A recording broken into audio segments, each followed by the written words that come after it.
What's going on, G-Ballers? Today I have a new knife here to share with you coming in from Miguron. If this is your first time stopping by, welcome to GBall Vision. Drop a comment down below and let me know what your EDC is for today. If you're not familiar with Miguron, they have for many years now put out a very high quality and high value type of EDC knife.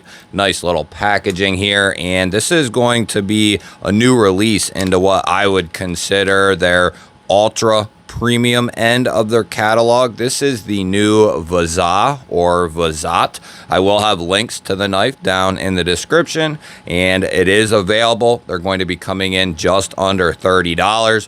We are going to be looking at D2 steel here with a beautiful satin finish on this particular one. We are going to be looking at almost a straight back blade.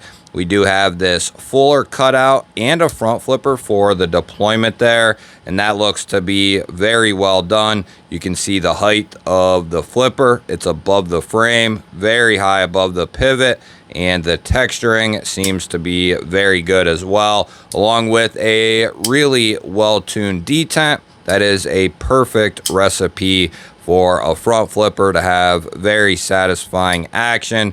As far as the cutout goes, you can get to it with the reverse flick. It is cut out very well. As far as the fuller goes, I would say and call it sharp enough, and that is what we want. Not sharp in the sense that it hurts or it's going to cut you, but sharp enough that when you go to put one of your fingers in there, it is going to catch that finger and you'll be able to deploy that blade on both sides, which is really nice.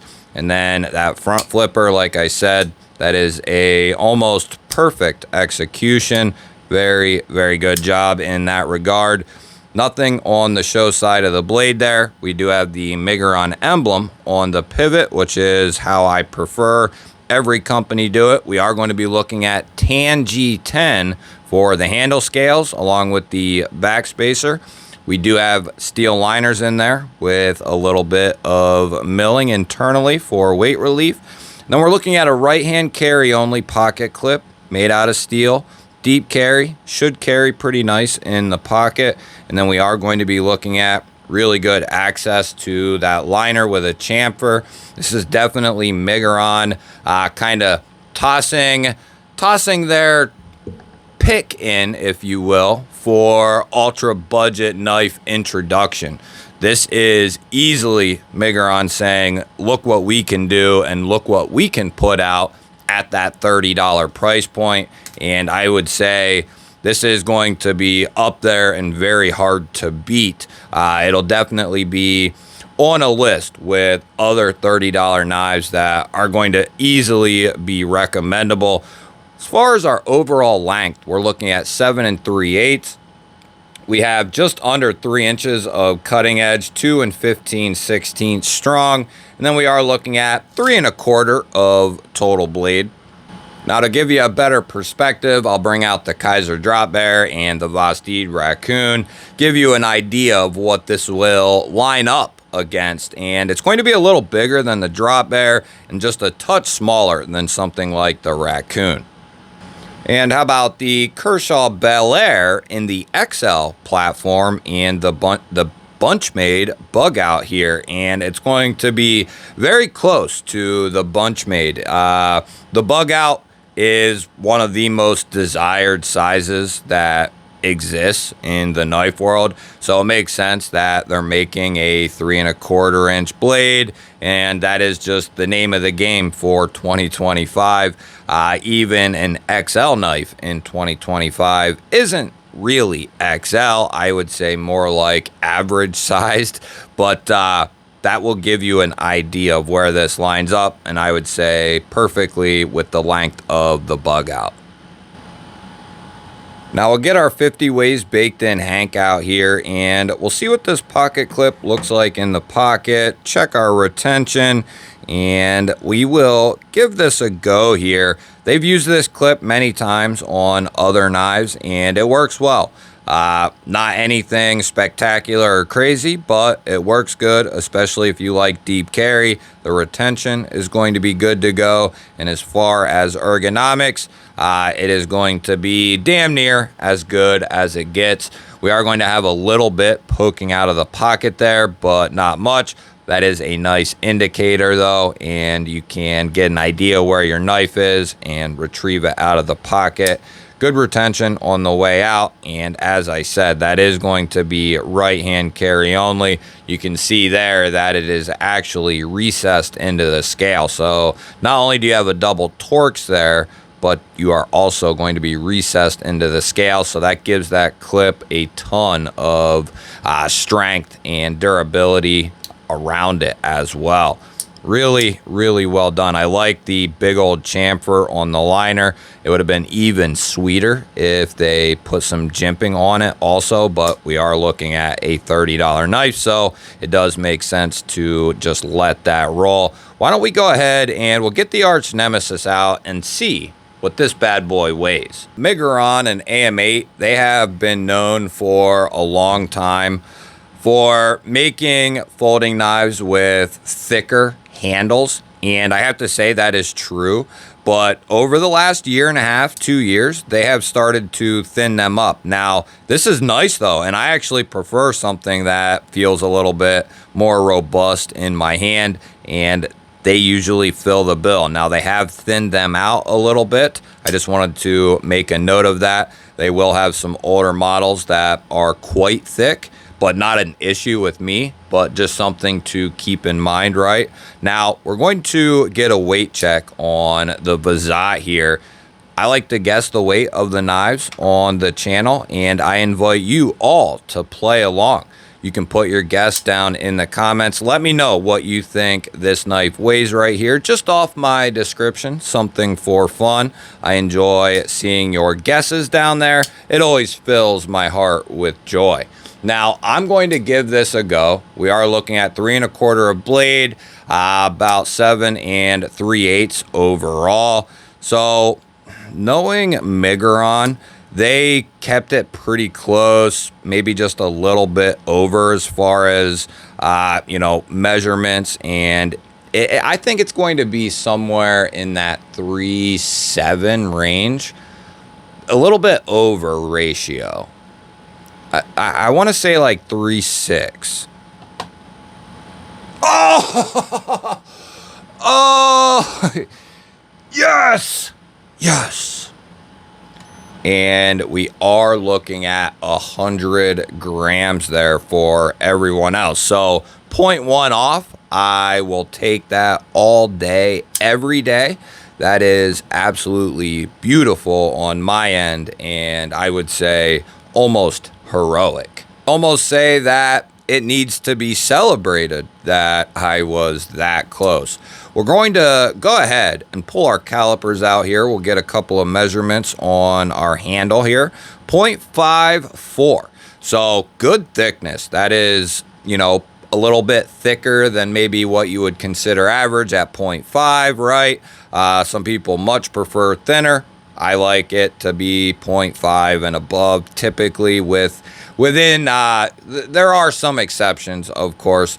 13.96 millimeters, and I just switched it back to inches, so we'll just go right into our blade stock. 123 thousandths there, and 3.14 millimeters.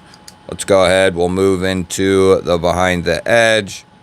We'll get a measurement here in millimeters, 0.52. What is that, like 16 thousandths? No, 20 thousandths. Okay. I was going to say I just saw that, and it's the 21 thousandths. 2021. We've had a couple coming in under average, which is usually 22, 23, 24 thousandths. 21 getting under 20. That is getting down there nice and thin. I've actually had a couple down in like the 16, 17 range, but this coming down around 21. Let's see how this cuts out of the box. We'll go ahead and use our standard catalog paper here. A knife like this, definitely going to be a good poking, piercing type knife, so you won't have any issues with that.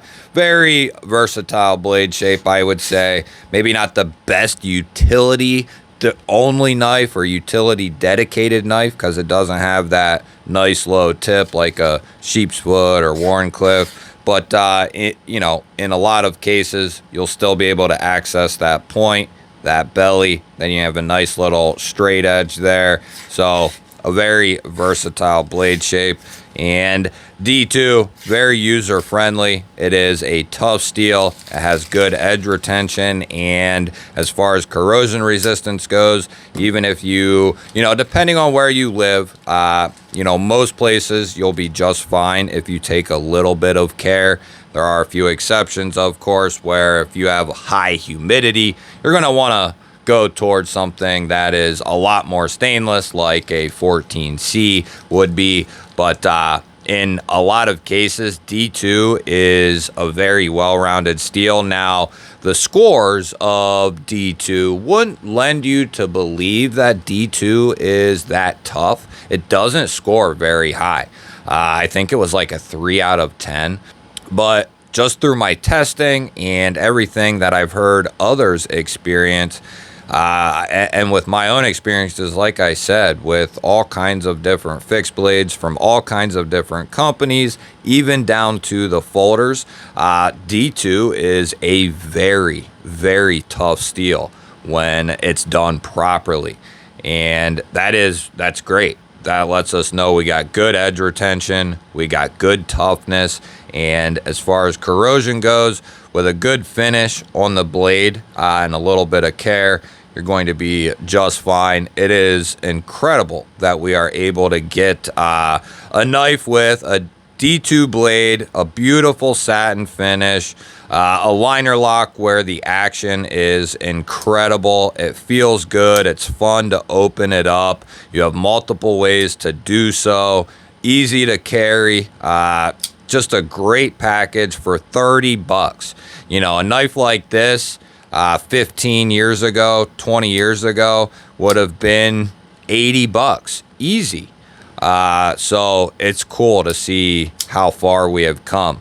The people that are in the knife and EDC world right now are definitely going to have some of the best times. It is the best times to be in the EDC world. Now we have a non-tooled pivot there. We're going to be looking at T8. I almost said T6. I did. I almost said T6. We're at T8. Very good. T8 on the pivot body screw.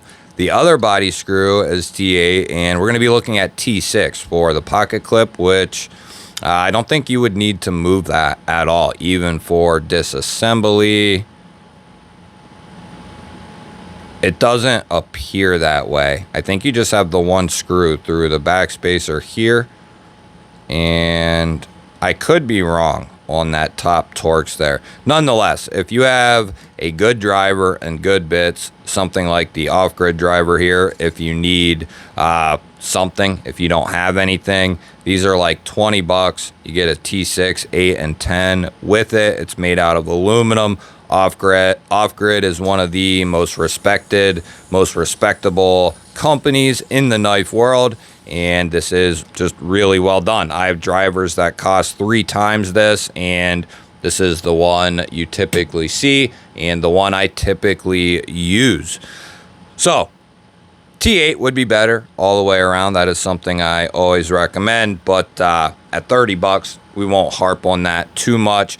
Now, great access to the liner. We've said that. Perfectly centered up there as well. Detent is beautiful on this knife. Very, very dialed in. Now, we'll give this lock a little check here. And I don't feel any up and down, and I don't feel any side to side.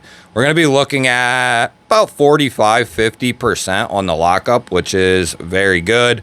That allows a lot of time for that to break in, and it's going to give us a solid lockup, or should give us a solid lockup. And with that being said, we will introduce the Vazot, or Vazot, or Vazot to the spine whacker. And he asked me, who is the spine whacker? And I said, you are going to meet him right now. And you might ask, what is the spine whacker? That is where we test these knives just to make sure they're not going to, just to make sure they don't have a faulty lockup is the way we will put it. We'll start out towards the tip with a couple of light taps just to get us going and see where the knife is at. And we can see it's good to go there. We'll go to the middle after we check it. Give it a couple of taps there back to back, which really puts a lot of stress on these knives. And this is going to pass with flying colors. Now, we'll run this through a couple of checks here. Make sure everything is running just fine. I don't think we're going to have any issues. Still perfectly centered up. The action and openings are going to be right on point there. Closing action, still just as beautiful as it was. It's a nice, controlled, smooth closing action. It's not just going to fall down on your finger. Some people enjoy that. I much prefer something like this, where it'll drop to about half, and then I need a shake or two to get it home. That is perfectly executed there by Miguron again. Nice sharpening choil. Yeah, this really almost has it all. If it had a reversible spot for the clip filler tab there, this would have it all and be very hard to beat, even in its form right now. This is very hard to beat for a lot of companies, I would say. And this isn't new territory really for Miguron. They have for several years brought it to the knife world and basically tested the knife world and asked other companies to try and beat them when it comes to the value that they're putting out for the money. They just have done a very, very good job, and now we see them really exploring another price point, even a little bit lower, as in regards to what we normally see in the $50-$60 range. These are going to be $30. That is a really nice price point for what you're going to be getting here. You'll have to let me know, is the Vazot something you could see adding to your weekly rotation? I look forward to hearing your thoughts and opinions on this new knife. Don't forget to hit the thumbs up button. It helps push this video out there to more people. If you're new to the channel and you enjoy knives, EDC, and gear, you're in the right place. Make sure you subscribe because I release videos like this every single day. I'd love to have you here. I'll pop up a couple of new videos. Go check one of them out. Have yourself an awesome day. Thank you all again for watching. I love you all. I'll catch you on the next one.